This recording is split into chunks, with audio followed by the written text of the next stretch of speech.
Jadi ceritanya gue baru explore satu aplikasi iPhone yang tadinya gue nggak ngerti cara pakainya gimana. Padahal bisa memudahkan hidup loh. Kita akan obrolin setelah opening berikut.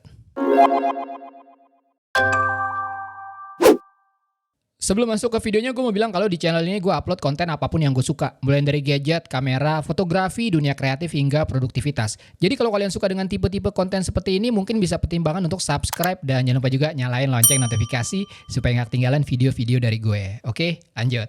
Aplikasi yang gue maksud adalah Shortcut. Gue nggak tahu kenapa jarang ada yang bahas aplikasi ini. Setidaknya di video-video berbahasa Indonesia. Padahal aplikasi ini bisa memudahkan hidup kita.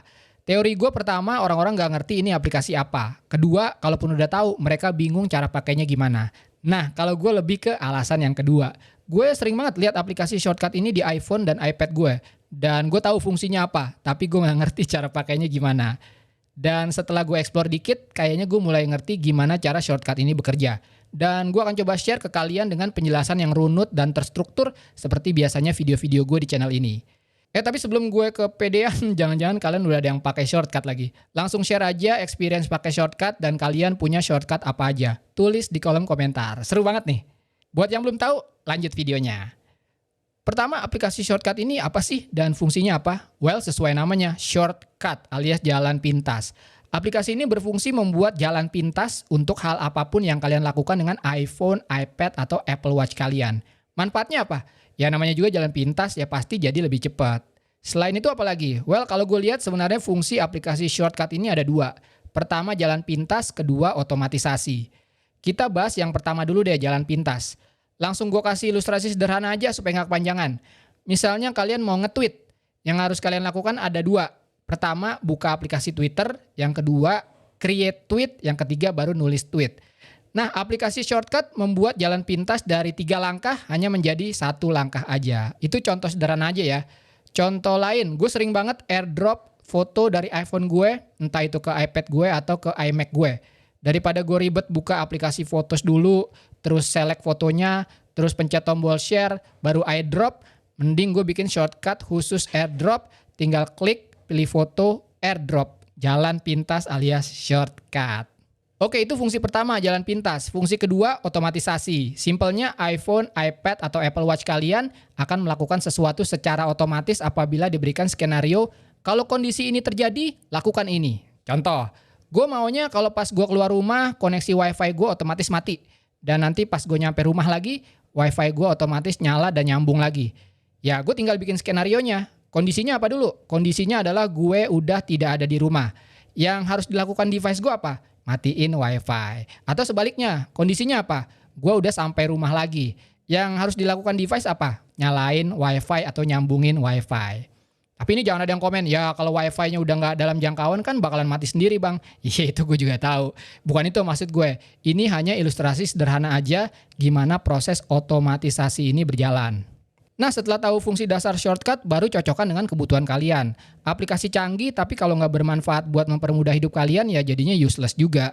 Kalau kalian masuk ke aplikasi Shortcut pun di bagian galeri itu udah banyak banget tersedia shortcut yang bisa kalian gunakan. Tapi kalau nggak cocok dengan skenario penggunaan kalian ya percuma. Jadi prosesnya gimana nih bikin shortcut yang efektif? Pertama list down dulu seperti apa skenario penggunaan iPhone atau iPad kalian.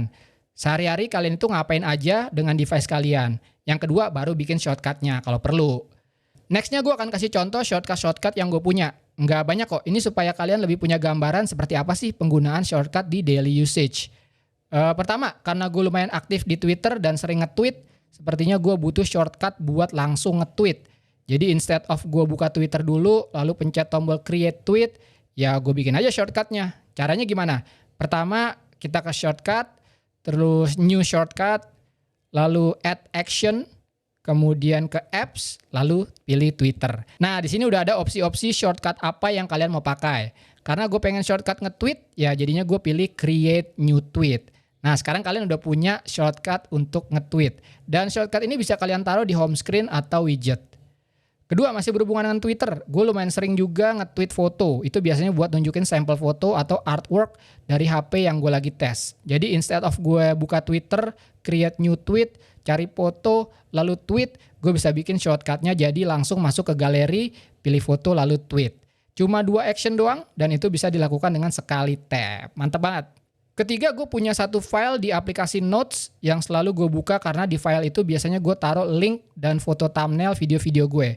Dan setelah biasanya gue habis upload, kalau gue mau share link beserta thumbnail fotonya, biasanya gue buka file Notes tersebut.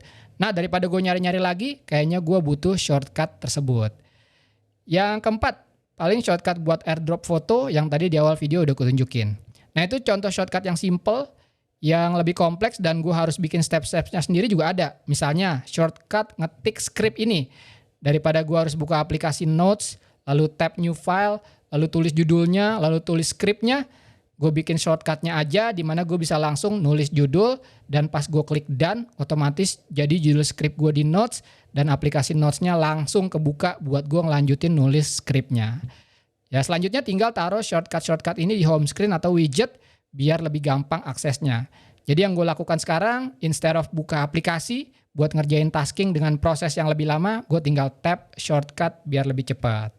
Again, ini contoh-contoh shortcut yang sederhana aja ya. Implementasinya shortcut ini bisa bikin tasking yang lebih kompleks lagi. Kalau memang banyak yang tertarik dengan ini, nanti gue bikin seri khusus untuk buat ngebahas pengembangan shortcut ini. Asli, ini seru banget. Dan kalau kalian mau, komen aja di kolom komentar. Oke, segitu dulu untuk video kali ini. Seperti biasa, klik like kalau kalian suka video ini, dislike aja kalau nggak suka. Follow Instagram gue Tangan Belang, cek link di deskripsi untuk informasi lebih lanjut tentang video ini. Thanks for watching, I'll see you next time.